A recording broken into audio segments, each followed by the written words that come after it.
Welcome to Rock That Relationship, a podcast about all things relationship with Corey and Tracy. Now let's get real and start creating relationships that rock.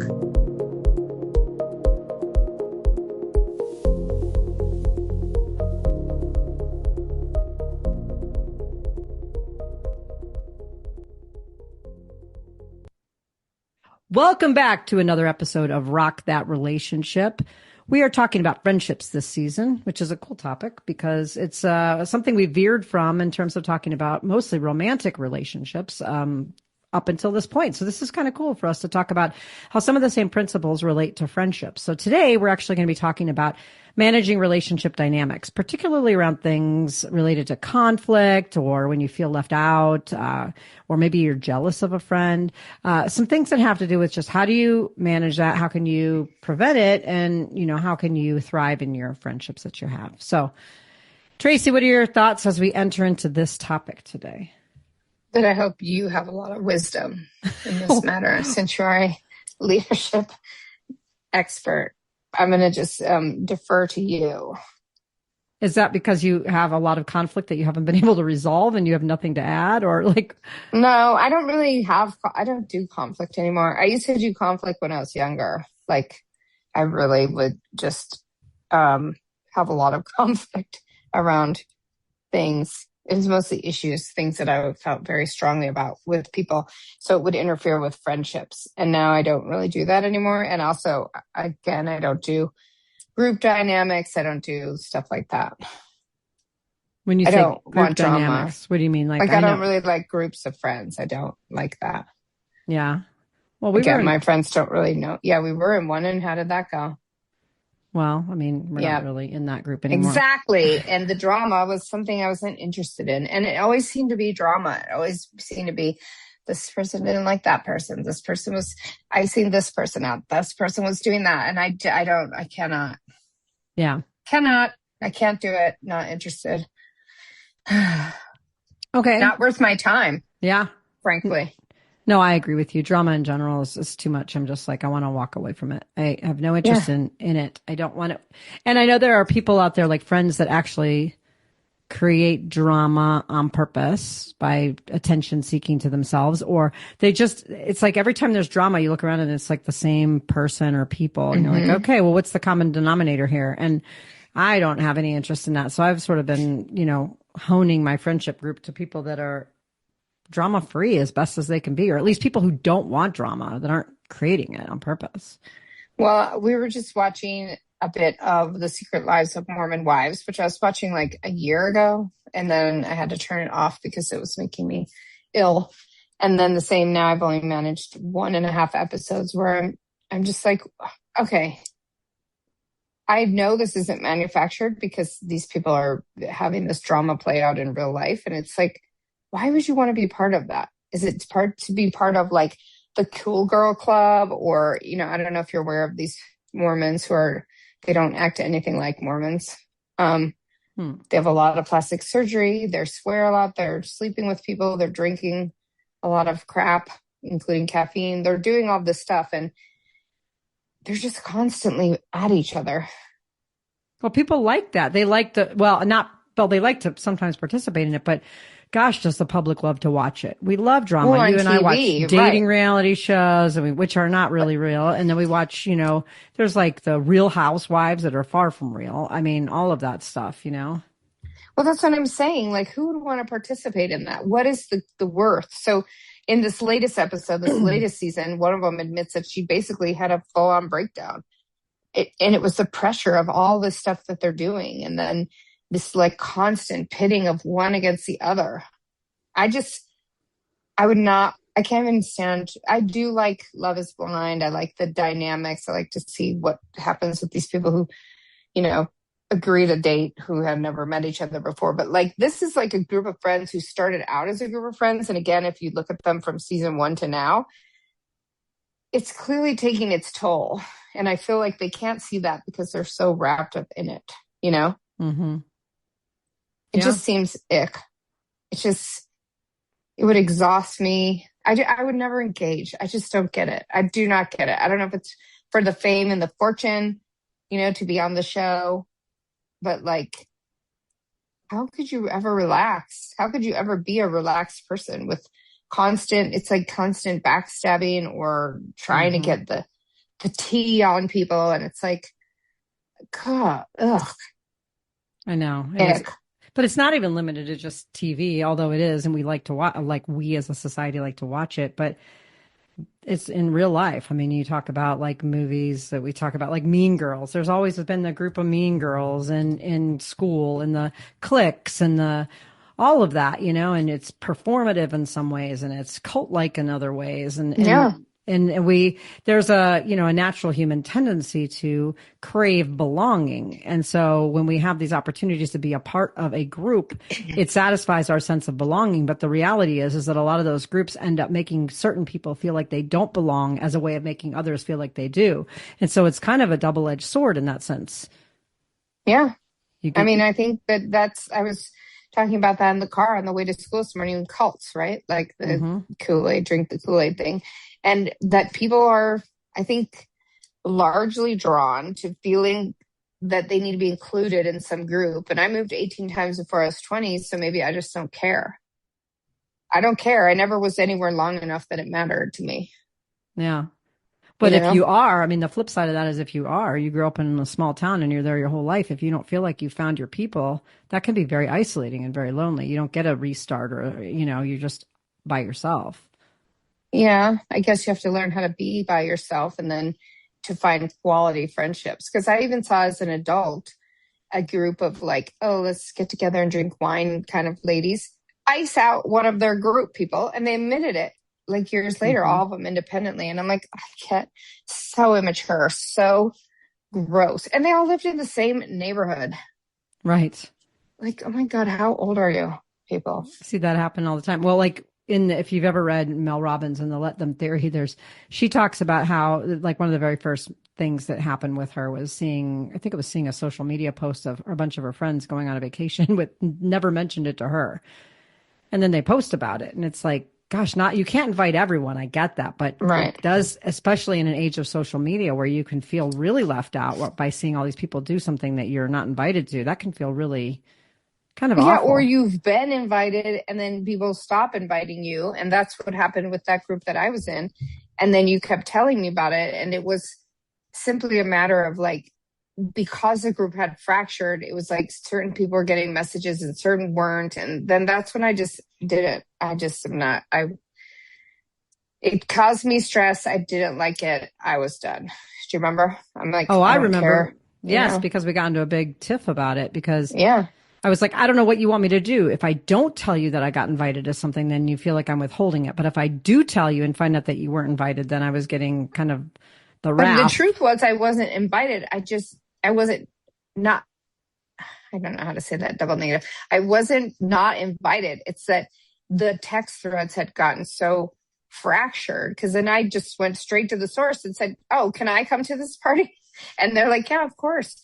And that was the thing. But then I didn't want to, like, I don't like that. It just, the whole thing was gross. It grossed me out.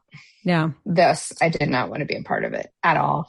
And I exit. I just keep to myself then or make different friends. That's what I do. Like,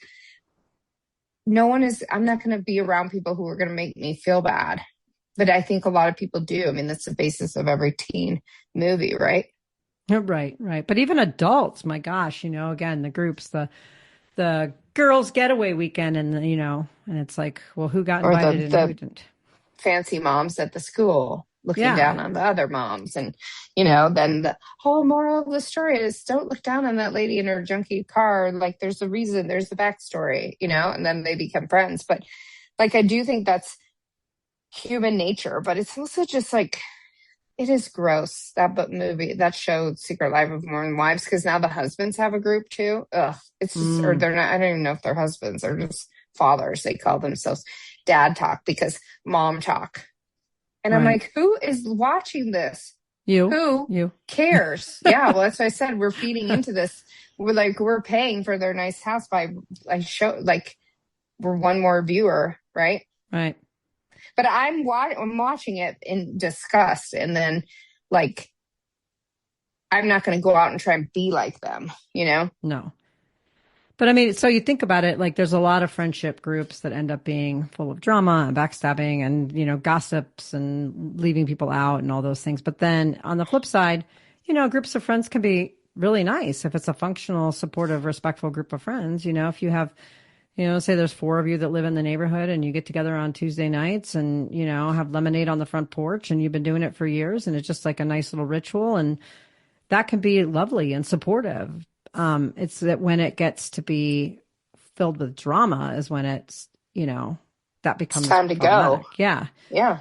And I've always been like I have a kind of, a continual kind of group of friends with, I would call them dotted edged borders, which is like, come in, come out, do whatever you want. Like everybody's invited. And some people will be sort of in the circle for a while and then they will opt out. I don't usually not opt people in, but, right. So much so that most of the things that I even do anymore are posted publicly on like Facebook or Meetup and just saying anybody can come and be a part of this. But well, you are very inclusive and known as a docent. Like I don't ever want to be responsible for organizing anything. Just the thought of it, I can't even.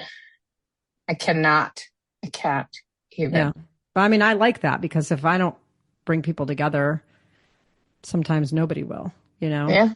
I mean, almost everybody thinks that I'm the admin of like the meetup group that I post in. And I'm like, I'm not the admin. I'm just a member. And they're like, oh, you're the only one who posts. I'm like, yeah, very few people post besides me. So it's like, okay, It's worked out really well for you, right? Yeah. I've made a lot of really great friends and, but that's how you have done well making friends. I just could never be an organizer. I would not be able to stand it. Well, now you're not even a member practically. You don't even come to things. I know. I probably am not even a member online. And I'm Facebook obsessed. Like that's pretty much the only community I'll be a part of is my Facebook friends. Yeah. And they're very helpful. They've been really helpful in helping me with my car troubles and even reaching out privately and whatnot. And so that actually has been really good. Like, that's the kind of thing. I write supportive things to them about things I see that are going on. That's the kind of level I want to have. Mm-hmm. Like when I said I don't really need to see people in person anymore, but I don't mind engaging with them, online. Like I know all about this one lady's cats, her life, everything. We've only met once in person. We're in the same vegan community in Tucson, but I'm very invested in what's going on with her. Okay. Yeah, she's Finnish. I think she's going to move back to Finland at some point, but her son is American. She's a naturalized American citizen and her son is here. And anyway, she's just sold her house and she's moved all of her cats, which are all rescues because she did, trap and release or trap and catch or whatever. And I don't know how many cats they have, but her house is like the cleanest house you've ever seen. And they probably have 13 cats, but she just moved into his condo, I think, so that make it easier to go back and forth between here in Finland, and he can take care of the cats easier. And I'm really invested in her story. Okay. One cat was really stressed out by the other cat. She thought one cat was bullying the cat, but that cat just wanted to play. And so they used baby gates, just like I have all over my house, and it reduced the stress. And the cat was making biscuits on her bed and just so happy. And she was trying to rehome the cat because she's going to Europe in a few days. Not rehome in a bad way, but with a friend, Mm-hmm. Just because she was so stressed that the cat might be stressed. And simple baby gates, tall baby gates stopped all that. Wow. Well, yeah. Sounds like you have a new friend and you can follow along and see how this whole thing continues to unfold. It's kind of like your Netflix sort of, but exactly. People it's all on online. Facebook, but it's a real person. But that's the other thing is she will say like she doesn't like to go out a lot, right? But she still wants community. So I find like the vegan community, I find to be very, somewhat helpful. And my Facebook community is super helpful, super helpful and supportive. So I enjoy that, Right. Well, let's go back to this concept of like conflict or something comes up, because it can come up online, like in Facebook, where people will, go back and forth with each other, particularly around political stuff, but we don't need to get into the political stuff, but just why it's happening. Or in real life, like you're in conflict with someone. What has been your experience when you've been in conflict with a friend, like how is that, what are the patterns of things or themes that have created the conflict, and then how have you resolved it? Um, well, my best friend, like we got into it 20 something years ago over abortion. And then we almost were not friends anymore. But Okay, so and she's political disagreement. yeah, and she's completely changed her mindset. So you resolved the conflict by her changing her mind, or could you have still stayed no, friends we with her? resolved the conflict by agreeing not to discuss it. And she's very Catholic, or she was at the time very Catholic. And so we didn't discuss it for 15 years, and her views have changed, and she's also no longer Catholic. So I found that very interesting. I didn't have to, at that time, I just accepted her. But when we got into a fight, I was like, I'm never going to talk to you again. I don't like your views. They're abhorrent to me.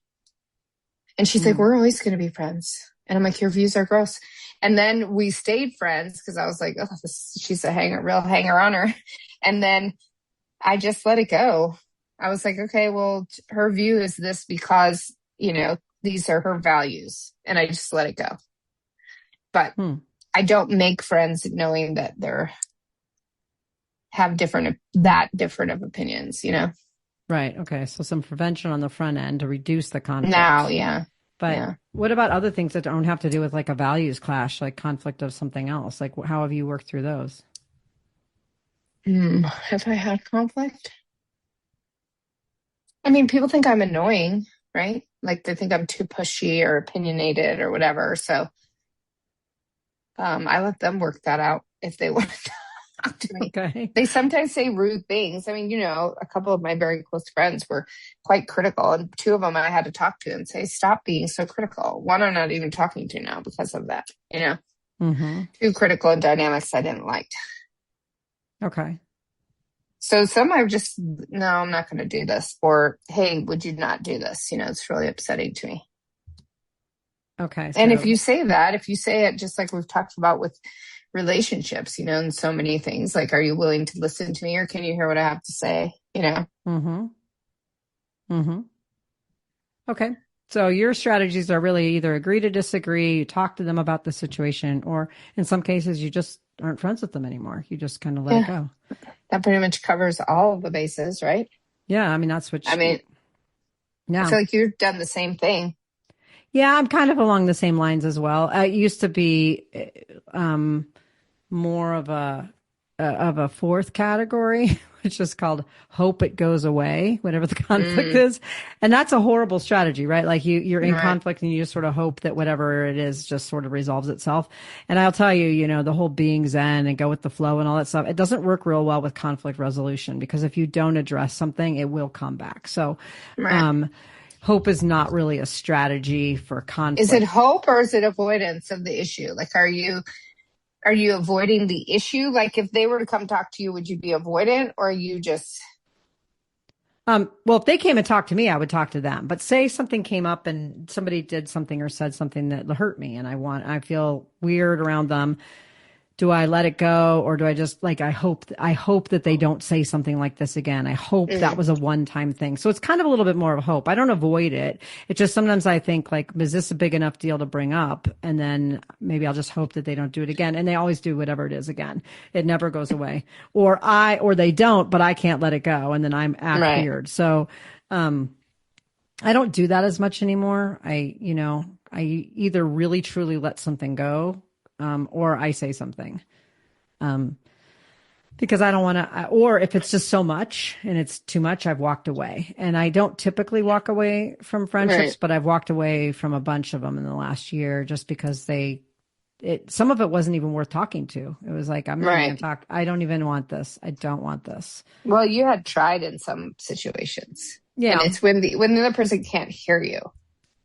Right. When you're not on the same page as far as what you're even talking about, that's when it's not worth having the conflict or repeated conflict or hanging out with someone that's going to keep happening, Right. Well, there are two people that I talked to, and then not only did they not hear me, they actively sort of made fun of it and came at me even further. And I was like, are you doing? This is malicious. It wasn't even like, oh, I'm sorry I hurt your feelings, or I'm sorry. Right. It was like, oh, well, I'm going to just double down on this. I was like, ooh, I don't want that. And didn't you find that peculiar for people over 50? I found it very odd. Yeah, I did. People who were supposedly good friends too. It was like, I know. That's not cool. I don't know. And so now I'm just I see that happening to you, and then I'm not going to put myself in that position. So I am a person, like, if they're doing it to somebody else, they're going to do it to you eventually. So, like, I'm not wasting my time. Bye. Yep. That reminds me of the same kind of thing. Like, if you have an affair with someone, like say you're single and you have an affair with somebody who's in a couple or they're married, like to think that person might not cheat on you later is just right. Like seriously, like, so if you, so shouldn't they think the same about you too? That, that I might do the same thing. But the idea is like what you're talking about with friendship is like, you see a friend be a bad friend to me and you're like, well, that's fine. They're a good friend to me. Right. It's like, I don't know. They've got the capacity to do that kind of awful thing. Well, your analogy would be then somebody having an affair, you watching them be a cheater, and then you hook up with them later and then you expect them not to be a cheater. Yeah, there you go. And that's why I think if I'm going to watch you be terrible to a friend, I'm not putting I'm out. Right. Yep. Out, done, goodbye. Not doing it. Don't care. Not worth it. Yeah, I agree. So so that's kind of what I've been doing lately is I've been doing some prevention stuff where I'm like only reaching out to people that I, have a potential to have a drama-free connection with. But then I'm, so I'm not. And I also have really let go of this idea of history with friends. Like just because you were friends before doesn't mean you're friends. You need to stay friends for the rest of your life. Right. Well, what about people who just ghost, who you're good friends with? I know. Like, would you give that person a chance in the future? I don't know. I don't think so. I mean, I had one of my best friends ghost me after years, almost a decade. Yeah. And then, actually, two. I've had two. Yeah, you had two ghost you, or like, dump you, like, and then one act like normal in public, which is weird, and then the other one just gone. I'm like, is she alive or? Yeah, right. I'm thinking of the one who just disappeared, totally disappeared. I was like, what just happened? But would you go to their house? I mean, you never went to her house. You never went and said something. Like, is the age of confrontation over? Like, in the olden days, you would have gone and been like, what's happening? Right. You would have gone and tried to see if there was a body on the floor. Did you check the death notices? No, but I did Google her, and she's still on the staff roster of her employment. Oh, so she's alive. And so I was like, not my problem. But I mean, the whole thing was very strange. It was just like, she just stopped responding to me, and we were in the middle of making plans, and we hung out quite a bit. And I was like, okay. So, I mean, at this point, I'm not chasing. Like, if you're ghosting me, you obviously have some kind of issue with me. You're also obviously not willing to talk to me about it. So do I really want to go down this road? No, I don't. But I think it may not even be an issue with you. It's just an issue. They're having some kind of issue. And I do think that people, when they have bad things going on in their life, domestic violence, stuff like that, they don't want people to know about it. They recede into the ether, Yeah. And Is it ether or the somewhere? Somewhere. Yeah. They go somewhere. And they hide, and then it becomes too long, and they haven't talked to you in a long time, and now they can't reach out. Or their situation is worse. Right. It could be that. But it's hard because if you really try to push people, that doesn't help either. You know what I mean? Right. And why are you chasing people? If someone doesn't, like, for me, I reached out. And then after a few months, I'm like, I can't do this anymore. Like, this person obviously doesn't want to talk to me. And, so it's like, okay, well, I didn't even know if we were in conflict, because I didn't think we were in conflict. All of a sudden, we're just not friends. So, like, I missed something. Am I being punished or penalized for something I did that I don't even know what I did? Like, just tell me. Yeah, well, I had a friend do that to me a long time ago, and then became friends with an ex. And then I told the ex, watch out, this is what she did to me. And then she didn't believe me that would happen. And then she did the same thing, ghosting as a friend. Hmm. And then we were just talking about that. Like she keeps ghosting people, or she did to her wife of like 17 years, was like, I can't process this thing that happened 30 years ago. I got a divorce. And then just ghosted. Like it's her pattern. Mm-hmm. But then other friends are like apparently acting like it didn't happen and hanging out with her. See, that's that But I thing was saying again. that, You're well, yeah, like, you expect it not to happen to you, but like that person's right. done it to a bunch of people. So Well, so they can't come a crying later, but that was a group of people too. That was Seattle people that I just am like, not worth my time. yeah, I'm not going to like no, cry over that spilled milk. And that's the thing. I guess as I'm just getting older, like I'm just not, I mean, I have freaked out about stuff in the past. I don't want to anymore. I'm mhm, becoming worn down by this life, like where yeah, it's not worth it. And it's just not worth it to like try and like keep things together that just are, I don't know, that are crappy.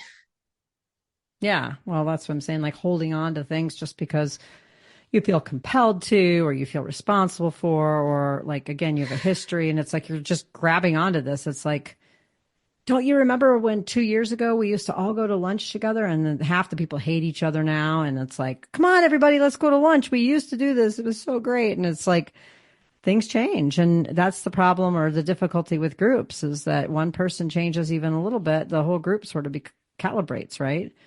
Right. Or there's a ringleader, Yeah. you know. Yep. And or there's an issue. This is something, and I remember you were part of this as well, and I was part of this, but there's an issue in the friendship group that has absolutely nothing to do with you, and people go at each other about something, and next thing you know, everybody's taking sides, and there's all sorts of things happening, and you're like, what just happened? Like, I'm not even Yeah. part of this. Or And just people trying to draw you into it.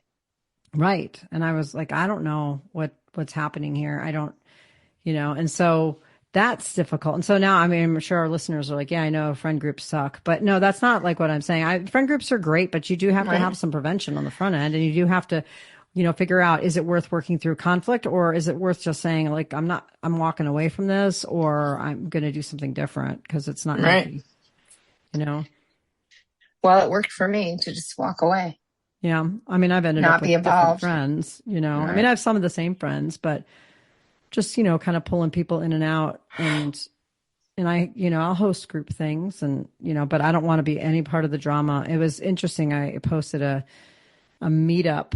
Oh gosh, a couple weeks ago, it was a meetup, but it wasn't even just one person. Actually, there were two sets of people that were like, oh my gosh, there's who's going to be there and blah, blah, blah. And I don't want to, Asking you? yeah, I was like, okay, well, they said they were going to be there, but I don't want to be Oh. there if they're going to be there. And then, no, no, no. And it was not even, it wasn't even, How'd you respond to it? I was like, well, I mean, it's your choice. You can be wherever you want to be. This person has the right to be there too. And, Like, it's not your job to tell them. no, but it's interesting because it's like in this, like, particularly in a lesbian community, there's only so many social events. And so exes are going to run into each other. I mean, I've run into my most recent ex at not a number of things, and we just both go. Like, it is what it is. But, some people don't have that ability because maybe that breakup was much more horrendous and they're scared of their ex and they don't want to be somewhere where they are. So that's difficult. But I was like, as the organizer, I was constantly watching, like, who's RSVPing, who Right. canceled, who did this, and is this person going? And I don't know if this person can go. And it was like, there was just a lot going on. And so like, just come. You don't have to be friends See? with people. Exhausting. But also, if you're freaked out about going out in public, or you're worried about running into this person or that person, that's kind of like you have to just face it at some point, or just be holed up in your house. I don't know.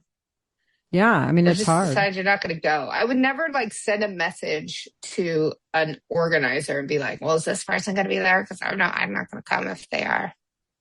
Yeah. I mean, in their defense, they were all like friends of mine. And so There were actually, now that I think about it, there were 3 situations that were like, is this person going to be there? And I don't think I can come if they don't RSVP and blah, blah, blah. And so, and again, I get it. Like there's no harm, no foul in these people needing that because of the insular lesbian community that we have. But it just goes to show that there's drama, even if you don't, like, you're not inviting it. Like you're just like, it's just there. And, and so it's like constantly working around that drama. And I don't want any of that drama. So like, I only have one ex that lives in town, which is kind of nice.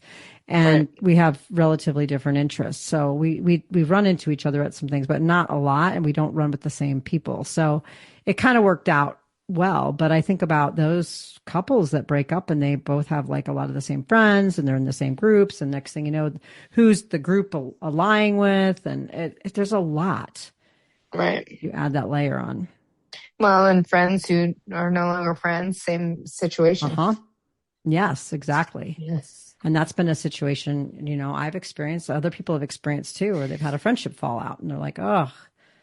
But I would just check the website. I wouldn't like reach out and say to the host, is this person coming? Because if so, I'm not coming. It seems very immature. Yeah. I might say it. I might look it for myself, but then I wouldn't make a big production out of it. I just wouldn't go. Yeah. If I was that worried about it, I just wouldn't go, Mm-hmm. Yeah. I mean, that's the thing. It's like, you got to choose your own adventure. I mean, I have no interest in having any drama in any of the events that I plan. So if people do come and they have some kind of a history with each other that's not positive or unresolved stuff, it's not in anybody's best interest for that to come up during the event. Yes, hopefully they can be mature. Right. So, I mean, groups do bring in a lot of weird stuff. And so, I mean, you just have to have, some thick skin, some protocols that you deal with, or like walk away or I've had some meetup events and then sometimes I turn around and I have like a private like event or something where I'll just invite some closer knit friends to something. Like I have potlucks and things a lot, but where I know that there's not going to be like drama per se. And so it's interesting. What about like individual friends? Like, I mean, the group thing is so interesting, but like the individual friends, like when you and I, for instance, have been in conflict, which actually in terms of like actual deep, real conflict, we've only had a few. We bicker 3 or about 4. Bicker about like little things here and there. And then we, 2 seconds later, we're talking about something else. But, we probably only had a few. One of them was the thing about the text thread and getting invited to things and not getting invited. I remember that one too. But we've had a couple doozies. What else? What about the podcast? We had years ago. We had one years ago about a friend that, that I had made that you had decided that you would like to be friends with her and not have her be friends with me anymore. That was past life stuff. And I was not aware that's why that was happening. But we did go to a psychic. Who told us that? It was my Akashic reader. Person. Yeah. Akashic. So, but I wouldn't consider that conflict. I mean, that we talked about it, but that was stuff happening that we weren't even aware of on this level. I know. But on the earthly level, it created conflict for us because you were and behaving in ways that were super irrational and out of the norm for you, which we've then been able to explain by past life stuff later on. But at the time, I was like, you've lost your mind. Yeah. And I didn't even know why I was doing it. I just had a feeling that I had to do it. Well, we can tell people now that it was because this person had murdered me in a past life and you were my mother and you died of a broken heart. So we didn't know any of that at the time, but the way I was acting was so weird. Yeah. I mean, I'm not saying anything you didn't agree with. You're like, I don't know why I'm doing this. Yeah. But that was good that we're into getting our past life stuff read and all that, because I had no explanation for that. It wasn't like some kind of thing where I was like, oh, I don't care how many friends you have. I don't give a crap. You're friends with people I knew before you knew them. I don't care. I could care less. I'm not that person. This was a past life thing that I knew on one level that I was not cognizant of as the person I am right now. Yeah. And so I acted on that, and it was very out of character for me. Yeah, it was. And yes, you blocked me from a new friend. And I was like, what are you doing? And then, I mean, we talked through it and we were able to come to somewhat of a resolve. Well, I at didn't the block time. you completely, as we know now. Well, fate has its way of circling back around. Yes. We've like figured that out. Like, hey, that would happen pretty quick, I feel like. What happened pretty quick? Like reviewing the message that I had sent on Messenger. I think I told you that right away. Like, I had a compulsion to do it and then to tell you. Like, it wasn't like you found out a year later. Like, a compulsion to tell you that I sent that message saying that you weren't interested in communicating with her on Messenger or hiking early. Right. And I was like, but that's and what then we've you done. felt like she was going to get me killed, and I felt like she was bad for you. Well, I thought you were going to get yourself killed. Because, I mean, you two were doing these crazy hikes and stuff, and it was like, oh my God, I was really worried. I was like, it's like 3 a.m. I know, but you see, that's like, that is past life stuff. Yeah, but it was interesting. Everything that happened was so weird. So I don't really consider that a conflict between us, because I think that the past, like, and it all had to be resolved for the reason, so that things could be the way they are now. So I don't really feel like that was a conflict. I do feel like that we had a big fight about the podcast. Somebody else was with us and kind of instigated an argument. And then it became like very upsetting to you. Yeah, I was crying at your kitchen table. I remember that. And that was, we almost didn't do the podcast. Didn't come to be. Yeah. I don't even remember what it was about. And it was an argument maybe about like, what was our goal? Who were we like appealing to? And I also think that person who you're good friends with and I'm friends with, did it not knowing, just intuitively, that we needed to like that had to come out. Yeah. So. Because it wasn't malicious. The conversation wasn't malicious. It just happened like that. And then. Right. Yeah, because I do remember we talked about. It's very about, instigating, though. I know. It was a question about whether or not we had the expertise to be giving relationship advice.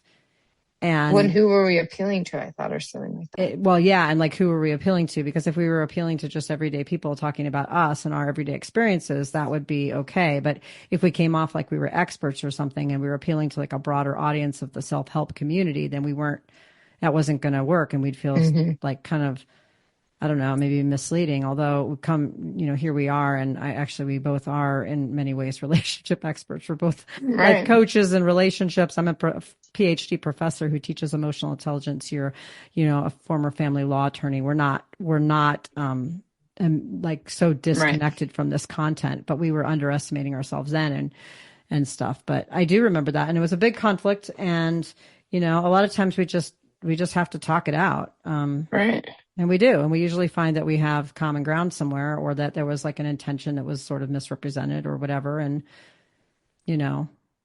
that's where we've gone. Those are the only 3 I remember. That the text thread one, that one, and the diverting are my. Well, there were two. There were 2 hikes where we argued, like, so serious arguments, and I think it was the exact same subject matter. One was on Mount Wrightson, and one was on Watson Peak. Oh, we argued about the podcast? No, we argued about political things. Like, we're on the same political page, but like policy, like. Oh yeah, getting nitty-gritty. But it was like an argument. Like, I get riled up. My blue collar self gets very riled up. I know. We've had a few of those. Those to me weren't as like interpersonal. Maybe I disconnected them because of the content. That they felt like more like policies we disagreed on, whereas the other ones felt more like conflict between you and I interpersonally, and that was unresolved for me. Oh, we've had like another one or two just about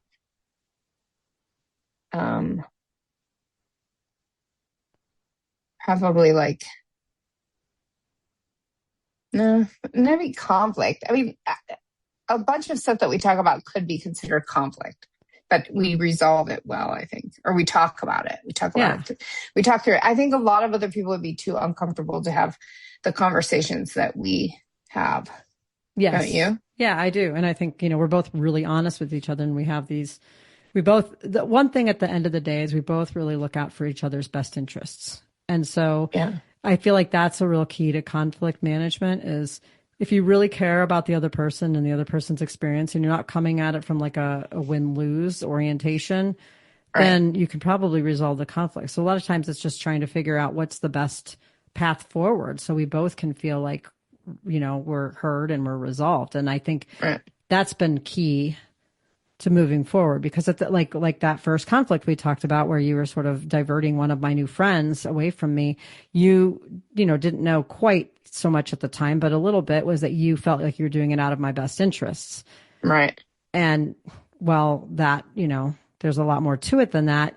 It wasn't coming from a malicious place of trying to hurt me. It was coming from a place of trying to protect me. So, but it seemed crazy. It did seem crazy. Designed to it's like, what are you doing?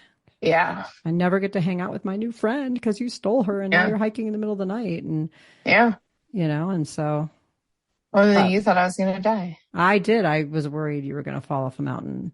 It is some of the crazy stuff. But anyways, so this is conflict. So I think, as we, bore our listeners to death with the handful of conflicts we've had, at the same time, I think what's interesting is to notice the patterns among them is that, A, we have each other's best interests at heart. B, we're not afraid to talk about it and be totally honest about things. And that's really, really critical. And I think C is that we work until we find a resolution. And I think that's been really important too, is we always end up finding a resolution. And what's been cool is that some of the conflict we've had, we've ended up finding a resolution that was better than either of our points when we were arguing each other about something. We find like this third solution to something where we really, really kind of like it was not necessarily like excellent that we had an interpersonal conflict, but like the pro of having conflict is sometimes you get new ideas and new perspectives. And so, well, I think that point then is people shouldn't fear conflict so much.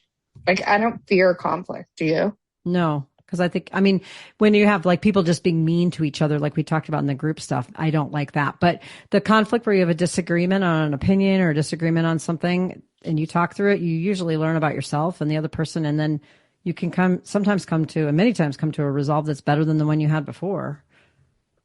Well, so no, I would think then the thing is not to shy away from conflict for the sake of like, don't shy away from conflict. Conflict can be good. And conflict doesn't always have to be like volatile, No. But people are often afraid to say what they think, or they're afraid to tell people. Like, and we had a discussion the other day, and I said, you're not going to hurt my feelings. Just say what you want to do. Yeah. It was what you want to do. It's a good discussion. It ended up being like a 2-part discussion about what we both wanted moving forward in terms of like our continued collaboration on things. And it was good and it was honest. And, but yeah, if you don't say what you're thinking, like in my case, and I hope that my thoughts go away or my feelings go away or that whatever someone else is doing, they stop. It doesn't really work because it doesn't go away. And it just becomes heavier. And this is why people end up laundry listing people, because they're like, oh, it's not a big deal that they left something, dishes in the sink one time. And then like this happens again. And it's like, not a big deal. We were running late. Not a big deal. That person was at work all day. Not a big deal. And then like a spoon is in the dish, in the sink, and the person loses their marbles about it. It's like, oh my gosh, you've been leaving dishes in the sink for 6 months. And so, the propensity to build up is so great that you end up creating way, way more conflict than you needed to create. I agree. So laundry listing, not good. Kitchen sinking, they call it. Kitchen sinking? Everything in the kitchen sink. You throw everything in the kitchen sink at them. Mm-hmm. Exactly. And the irony of the example of the dishes in the sink, right? So just, not avoiding, not hoping that it goes away, but being honest. And, we could go through all the things that, are important in conflict, using I statements and paraphrasing what you hear and all that stuff. But, I also think that asking questions is a really good thing when you ask people questions, but not in like a passive aggressive way. Like, oh, were you too busy to do the laundry today? Or were you too tired from your really hard job to put your dishes in the dishwasher? No, but more like, how are things going? Are you feeling a little stressed And they'll say, oh, I don't know, blah, blah, blah. And you say, oh, well, because I've noticed that you've been leaving dishes in the sink more often. And I just feel like that's not your character. And I'm wondering if everything's okay. And you come from like a caretaking perspective or like they call it carefrontation and not confrontation. Oh, like you care about what's going on with them? Mm-hmm. Yeah. So that would be if their behavior changed. I mean, I think there's a lot of roommate and also dating. That's what I try to teach those boys. Like, a lot of women are unhappy when the men are not taking care of what they're supposed to take care of in the house. And then the woman is doing everything, right? And so I think it's the same with roommates. Like, I wouldn't want to have a roommate. I had roommates who didn't wash their dishes in college. Disgusting. Ew. And then we had a roach in our apartment. I almost freaked out. And I didn't grow up that way. And I was like, this is gross. Like, what? And then, like, I don't know if I ever lived with people after that. And, I've only randomly had roommates as an adult. Yes, I do. Very short-lived ones. And they not short-lived because of conflict, but just they were travelers on their way to somewhere else, But they were here for a couple months, like 7 months or something. But, you have to have rules, just like in relationships. Romantic relationships, you have to have the same as friendship rules, Yeah, you do have to have some friendship rules or boundaries or whatever you might. Well, and you have to understand people are not raised the same way you are, Like people are not all raised the same. And so I think that's what people find out when they get out of college or they get into college and they start having roommates and stuff like that that was eye-opening for me is people are not raised in the same way. Mm-hmm.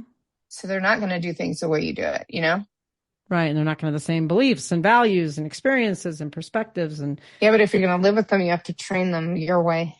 But then what if they're training you their way? And next thing you know. Well, if it works, if it's better.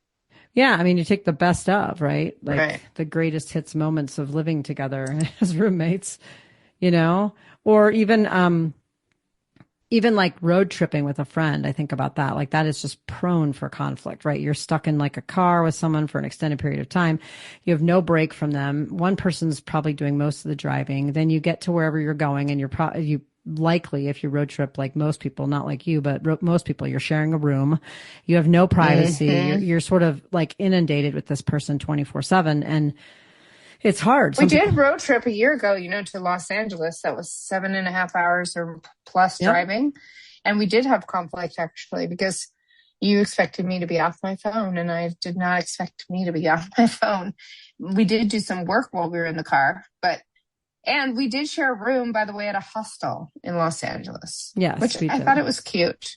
The breakfast was disgusting, but we couldn't even eat there, but right. Yeah, but it was a cute little place. It was the first time I'd ever traveled with you. We were supposed to go to Machu Picchu and travel together and share a tent, and we didn't do that. But so some people can like travel really well together. I have the friend that we had that conversation about the podcast with that sort of instigated things, but again, not maliciously. I've traveled with her a bunch of times and we travel so well together.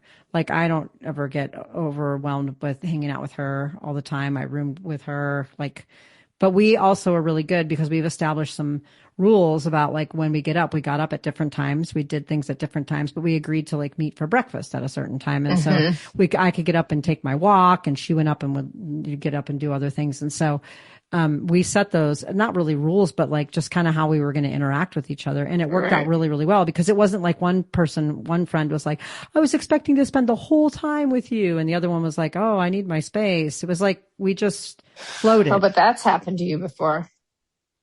That's happened to me before. Bad road trips, bad trips with people. I've had some bad. Then you can't get out of it. That's why I don't do it. Yeah. One bad road trip, but I don't do it unless I'm in a relationship. I'm not. No, I'm not going to. Like, yuck. I mean, there are certain people that I travel really well with. There's a handful that I've traveled with before. I enjoy traveling with. I'm really good about it. And then there's other people that I just sort of can like. I can tell. I'm like, I don't know that we're going to travel really well together. Interestingly, because I am way less type A than when I'm traveling than the people I've had conflict with. It's strangely enough, I'm almost always like the most type A person in the room. And when I travel, I've been with people who have a lot more rules and expectations and all sorts of things and so that's what bothers me. I like it when people are more fluid and I don't know. But not so fluid that they're like not getting up in the morning so we can drive back or whatever. Right. Like not that, but just like Right. more cool with just like, okay, whatever, cool. What time do you want to use the bathroom? All right, you want to go first or second? All right, cool. Well, see, I can't even have that conversation. Like that conversation would put me over the edge. Like I don't want to have that conversation with someone. Like about that? No. Bathroom order? Why? Because you want to have your own bathroom. Yes. Ugh, the fact that you even just said that gave me the heebie-jeebies. Yeah. It made me sick. It made my skin crawl. Oh my goodness. Yeah, okay. It did. Yeah. Ugh. Well, then that would obviously have to shake it off. Yes. Yeah, obviously. I know it would create a conflict. For me, it doesn't. I'm just like, whatever, just go. My God, I told you in Thailand, I've like begged. And I mean, I did have a legitimate reason to need my own room because I did work at night. But the thought of sharing a room with someone, oh my God, it filled me with like I was dread and I was begged. I begged, please, let me have my own room. And I mean, yeah, it was partially for work, but mostly it was, I mean, I don't even like having to share bathrooms with people. Like, I think of going back to work in an office and I'm like, oh, disgusting. Absolutely disgusting. No. Mm-mm. Yeah. I mean, you and I are really different. I'm like, I could share with whoever. I don't care. No. I don't give two bones about it, but yeah. Ugh, but I like to be pretty clear about what the use of that is. Like, okay, so usually it'll be like, all right, well, if you're going to use the bathroom, I'm going to use the bathroom first. What time are you getting up? 7? Okay, I'll get up at 6:30 so I can be out of the bathroom. And like you actually talk about that? Mm-hmm, yeah. Oh my God. Everybody I've traveled with, either they bring it up or I do. It's not like an unheard of thing. Well, who's going to dictate that? Just because if you both want to use the bathroom at the same time, it makes it hard. How would you know when you want to use the bathroom the night before? No, like if you're going to get up and like get ready and you're going to shower and you're going to brush your teeth. Okay. I've heard enough. I've got to end this conversation. Oh my God. I've heard enough. I'm like so grossed out right now. I can't even handle it. I do not want to talk to other people about what time they're going to shower. I can't handle it. Like get your own. I can't. Get your own shower. Oh my gosh. Yeah, traveling is expensive. It's like, I'd rather not travel than share with somebody. Oh my gosh. I'm so sickened now. I can't handle it. But it's funny because when you didn't go to Machu Picchu, I shared a tent with that Scottish girl. She was like in her 20s. And then there was gay guys in the tent right next to us. And I was watching my show. I forget what it was, some legal show. There's Drop Dead Diva or something hilarious, something so ridiculous. And they could hear it in the other tent. And they would like imitate the lines, from it. Oh my gosh. That was funny. And of course it was group hiking, but we did have to, use communal bathrooms. It was so disgusting. I mean, disgusting. I'm talking disgusting. That was filthy because all those people on the trail, the Inca Trail. Ugh. Yeah. Ugh. And I did it to Everest, but when I worked on Everest, I always got my own room at wherever guest house we stayed at because I was with like the Sherpa boys, Yeah. And they would obviously not be sharing a room with me. Right. But in base camp, I had my own tent. Okay. Yeah. Well, that's good, I guess. Ugh. I mean, I don't really want to share a tent with someone I don't know, but I mean, I would. It wasn't bad though on the Inca Trail. I have to say that didn't bug me, but I don't know, something about being in a hotel. I did share a room with that British girl though when you didn't come to Peru.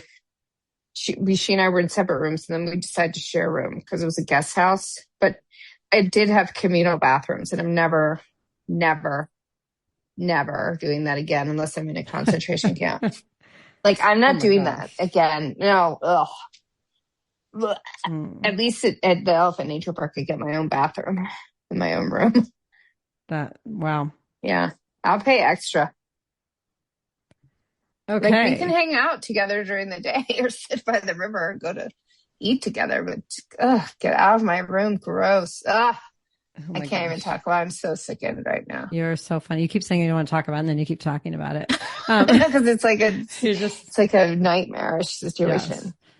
So Well, and then if you're in a situation where you don't share a room with someone, then you're not having conflict with them. Whereas if you're in a room, you could have conflict. I've only had conflict with one person, like I said, that I've been on a trip with, and that was really awkward and weird and uncomfortable. But everybody else I've traveled with, I've traveled really well. We've had fun. We haven't had any conflict. We've negotiated boundaries. I've several people who I've traveled with, I've traveled again and again and again with. So if they didn't want to travel with me, they wouldn't like either invite me or agree. I know you've told me about these trips, and I think it's unique that you people can do that together. But like when you tell me these stories, I just get like my skin just crawls.